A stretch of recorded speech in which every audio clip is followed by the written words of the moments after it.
आओ आओ रे सुनो रे कहानी सुनो,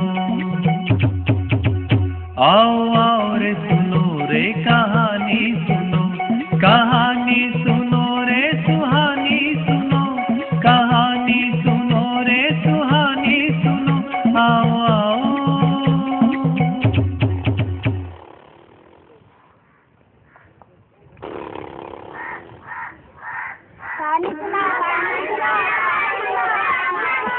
अरे बच्चों, तुम फिर आ गए।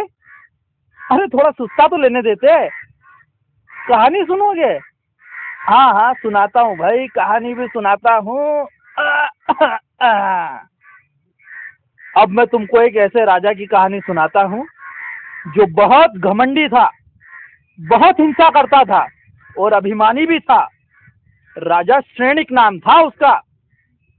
चलो मैं तुम्हें ऐसे ही राजा की कहानी सुनाता हूँ। एक बार एक घटना के बाद उसका पूरा हृदय परिवर्तित हो गया। एक समय की एक कथा निराली। मगध देश का राजा अहंकारी करता आखेट आ पहुंचा निर्जन गहन वन में। सेना को दे आदेश विश्राम का, करने लगा मंत्री के संग वन में विचरण। तेज प्रकाश पुंज सम जैन मुनि तप करते थे उस वन में, जिनके सर्वांग से प्रवाहित होती थी समरस धारा। राजा निकट जा पहुंचा उनके। मंत्री जी, इस रमणीय वातावरण में सूर्य के समान प्रदीप्त, निर्जन, ध्यान में लीन, ये कोई सिद्ध महात्मा लगते हैं। कौन है ये? राजन, ये महारानी चेलना तो निगंत गुरु जैन मुनि है। ओह, तो ये वो है गुरु रानी चेलना के, जिनके ज्ञान के अभिमान में रानी ने मेरे गुरुओं का अपमान किया था। आज उचित अवसर है प्रतिशोध लेने का, लेकिन कैसे लूं प्रतिशोध? क्या करूं? कैसे करूं अपमान इनका?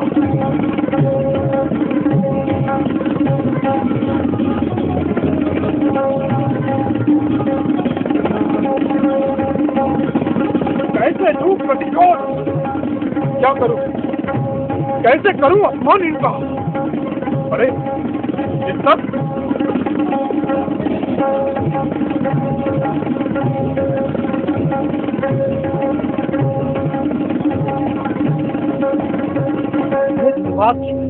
राजन ने क्रोध में आकर एक क्या अनर्थ कर डाला। घोर उपसर्ग, आज मेरा प्रतिशोध पूर्ण हुआ।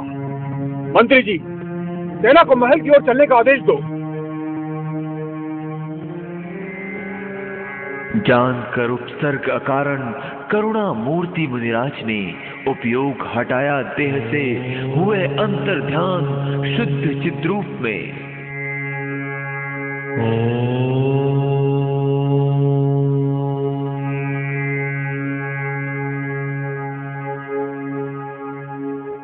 इधर गुरु का कर अपमान श्रेणिक मिला रानी से, सारा वृत्तांत सुनाया। राजा की अज्ञानता से रानी का मन शोक से भर आया। महाराज, ये आपने क्या अनर्थ किया? धर्म पर उपसर्ग? ये तो आपने समस्त ज्ञानियों की विराधना का महापाप किया है। समस्त दिन शासन पर उपसर्ग किया है। हे नाथ, एक जिनपुत्र की विराधना का फल नरक और निगोद की अपार वेदना है, तो आपने। तुम व्यर्थ ही शोक कर रही हो प्रिय। वो पाखंडी साधु तो कब का भाग गया होगा और उसने अपना सर्प गले से निकालकर फेंक दिया होगा। राजन, यह आपका भ्रम है। यदि वे मेरे पवित्र गुरु होंगे तो वे उसी स्थान पर वैसे ही ध्यान मग्न रहेंगे। अचल सुमेरु चलायमान हो जाए, पृथ्वी आकाश एक हो जाए, सागर अपनी सीमा छोड़ दे, पर वीर गंभीर मुनिराज उपसर्ग में भी अपनी साधना नहीं छोड़ सकते। क्षमा भूषण दिगंबर संत तो पृथ्वी के समान अचल, सागर के समान गंभीर, वायु के समान निष्परिग्रह, जल के समान स्वच्छ, आकाश के समान निर्लेप और मेघवत परोपकारी होते हैं। वे ही मेरे गुरु हैं, अन्य नहीं।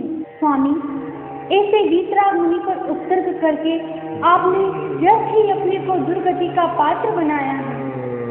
सुनकर वचन रानी के श्रेणिक का मन भर आया हुआ पश्चाताप करनी पर अपनी तड़पने लगा मन प्रायश्चित को समक्ष दिगंबर मुनिराज के।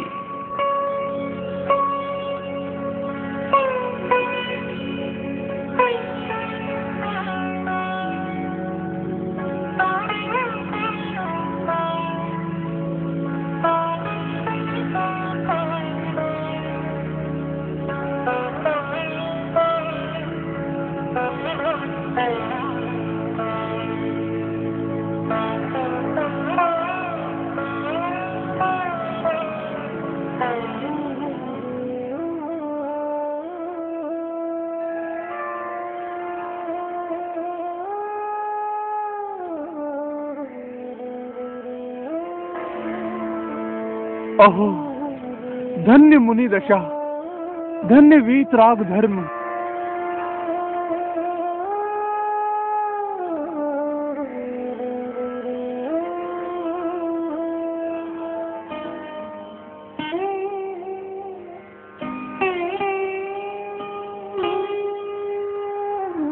नमो नमो।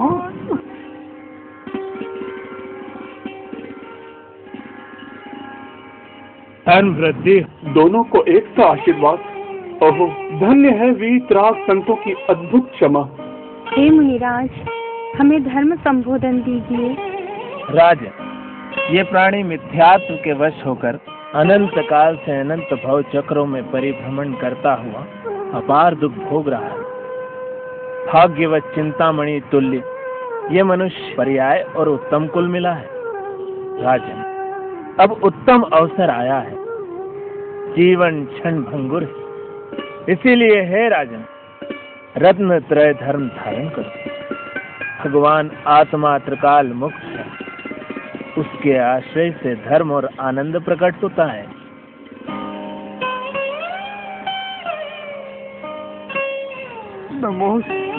तो देखा बच्चों तुमने, राजा ने अभिमान और बदले की भावना से मुनिश्री के गले में सर्प डाला। मुनिश्री पे उपसर्ग करने के कारण उसे 7वें नरक का बंद बन गया, लेकिन मुनिश्री के प्रवचनों से उसे सम्यक दर्शन प्राप्त हुआ। इसीलिए मनुष्य को गलती का पश्चाताप करना बहुत जरूरी है, इससे वो सारे पापों से मुक्त हो जाता है। आई मेरी बात समझ में? तो चले अब, चलो चलते हैं अब।